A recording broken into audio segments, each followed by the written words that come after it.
The story I have for you today is called Tomie's Bread. It's an Italian folk tale by Tomie dePaola, and it is about how this bread, you might see boxes like this at the market in fall and winter time, called Panettone, and it is a bread filled with some sweet things that you'll learn about in the story.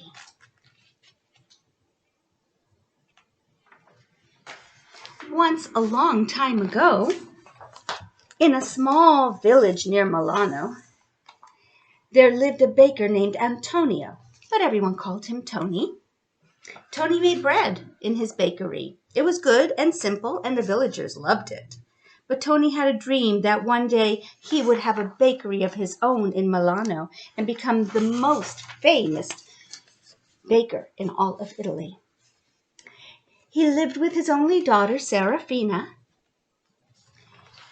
and he would call her una princesa, a princess, in the finest clothes and jewelry.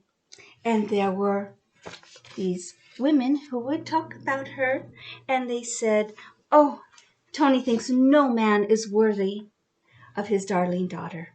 Poor Serafina would sit in the window, and one day a wealthy nobleman from Milano came by, and he saw the beautiful Serafina. There he sat. They looked into each other's eyes. He asked the ladies, "Who is that lovely creature sitting at the window? Che bella donna! What a beautiful woman!"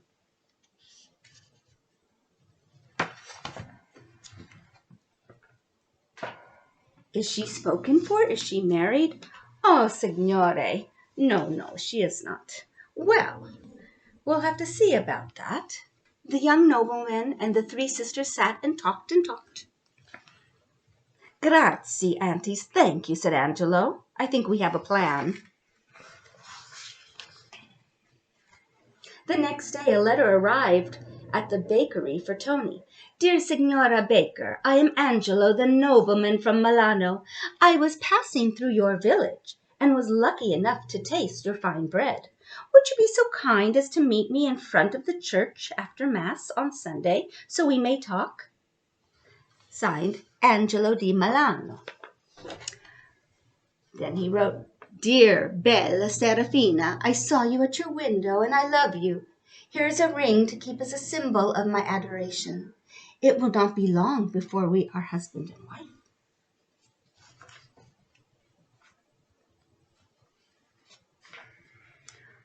"Oh, Tony, did you see that rich young man from Milano?" asked the sisters. "He wanted to know about you. Nothing like you in all of Milano." "Well, dear ladies, funny you should say that, because he wants to meet with me." "Imagine that! Che bella fortuna! What good luck for you!" "And for Serafina," they whispered to each other. "And so, Signor Antonio, I would be most pleased if you and your lovely daughter would come to Milano as my guests. And if you like our city, I would be proud to set you up with a fine bakery of your own near the Piazza del Duomo. Your fame would be assured. I will see to that." Tony could not believe his ears. "Why, thank you, Signor Angelo, but please call me Tony." "Also," continued Angelo, "the advantages for your beautiful daughter would be great. I admit I would not find it unpleasant for Serafina to sit beside me as my wife, the daughter of Tony, the most famous baker in all of Milano."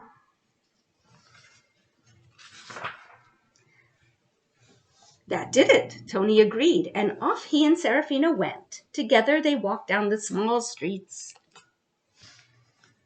They tasted torta, cake, and biscotti, cookies, and pan, bread. And Tony felt sad. The bread was nothing like anything he had ever tasted. It was made of the finest flour and bread shaped like pinwheels, and seeds scattered over the top.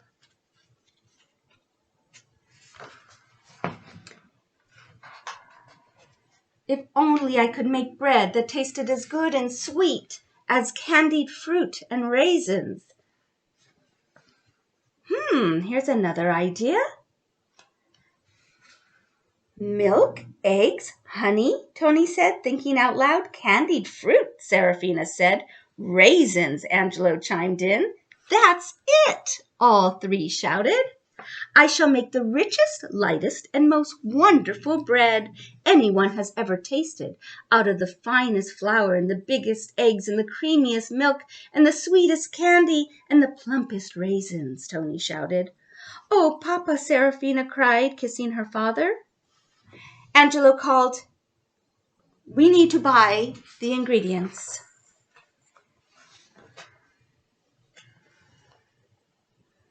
And Tomie began to work. Day after day, he experimented until he found the best flavor.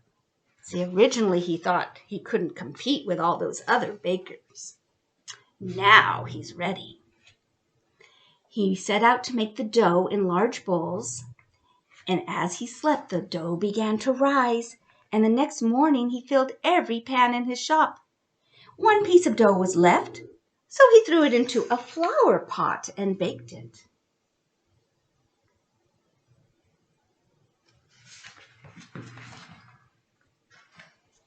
When Angelo arrived, the bread was just coming out of the oven. Everyone held his breath and waited while Tomie sliced a piece and tasted it. Serafina tasted it. Angelo tasted it. The ladies tasted it.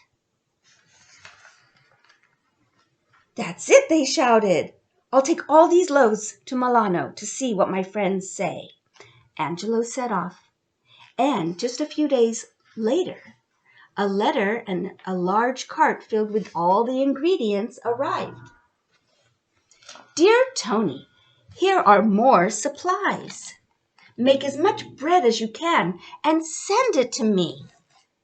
Then I will send for you, and I promise you will enter Milano with flags flying, and Serafina will be mine, your future son-in-law, Angelo. Please bake all the loaves in flower pots. My friends like the shape of that loaf best.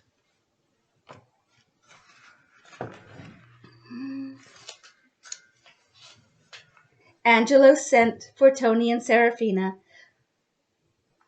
Welcome, Tomie, the crowd cheered. The bishop and the mayor were there to greet Tomie and Serafina, and the mayor of Milano is so happy to have you here, so we may always have enough of your wonderful bread.